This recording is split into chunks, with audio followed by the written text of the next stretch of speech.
Hi viewers, welcome to Prime City Properties. நம்ம இப்போ பார்க்க போகிறது ரெசிடென்ஷியல் லொக்கேஷனில் இருக்கக்கூடிய அப்ரூவ்டு லேண்டை பற்றி தான் நம்ம பார்க்குறோம். ஸோ இந்த ப்ராப்பர்ட்டி வந்து கார்னராக ப்ளேஸ் ஆகிருக்கு.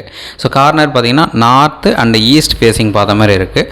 நார்த்தில் 60 அடி ஃப்ரண்டேஜ் இருக்குது, ஈஸ்ட்டில் 30 அடி ஃப்ரண்டேஜ் இருக்குது. ஸோ அதனால் இதை டிவைட் பண்ணி கொடுக்கும் ஓனர் ரெடியாக தான் இருக்குங்க. 30க்கு 30 சைஸ் அந்த மாதிரி நல்ல ஒரு ஸ்கொயர்டு சைஸாக கிடைக்கும். இல்லை 1800 ஒரே ஆளாக நம்ம பர்ச்சேஸ் பண்ணாலும் தாராளமாக பண்ணிக்கலாம். ஒரு சூப்பரான ப்ராப்பர்ட்டி இது. 1800 ஸ்கொயர் ஃபீட்டு டோட்டலில் 30க்கு 60 சைஸு அப்ரூவ்டு இருக்குது. Corner property. ஸோ இந்த ப்ராப்பர்ட்டியோட ரேட்டு 7000 சொல்லியிருந்தாங்க. இப்போ 6500 வந்தால் கொடுக்கலாம் அப்படின்ற மாதிரி ஒரு ஐடியா சொல்லியிருக்காங்க. ஏதாச்சும் டவுட் இருக்குது அப்படின்னா கால் பண்ணுங்கள். சைட் பார்க்கணும்னு சொல்லி கால் பண்ணுங்கள். சைட் பார்க்குறதுக்கு ஒரு 1 ஹவர் முன்னாடி சொன்னால் போதும் சைட் வந்து காமிக்கிறோம். இந்த ப்ராப்பர்ட்டி இருக்கிற லொக்கேஷன் பார்த்திங்கன்னா கோவூர் வந்து சூப்பராக டெவலப் ஆகிட்டு இருக்கக்கூட ஒரு ரெசிடென்ஷியல் ஏரியான்னு சொல்லலாம்.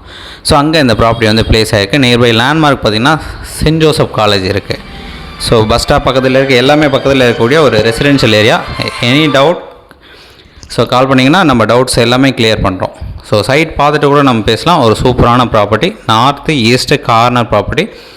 1800 ஸ்கொயர் ஃபீட்டுக்கு 30க்கு 60 சைஸு, இல்லை 30க்கு 30 900 ஸ்கொயர் ஃபீட்டு நம்ம எடுத்துக்கலாம். ப்ரைஸ் நெகோஷியேட் பண்ணிக்கலாம், டேரெக்டாக பேசலாம். சைட் பார்க்கணுன்னு வச்சா மறக்காமல் கால் பண்ணுங்கள். தேங்க்ஸ் ஃபார் வாட்சிங்.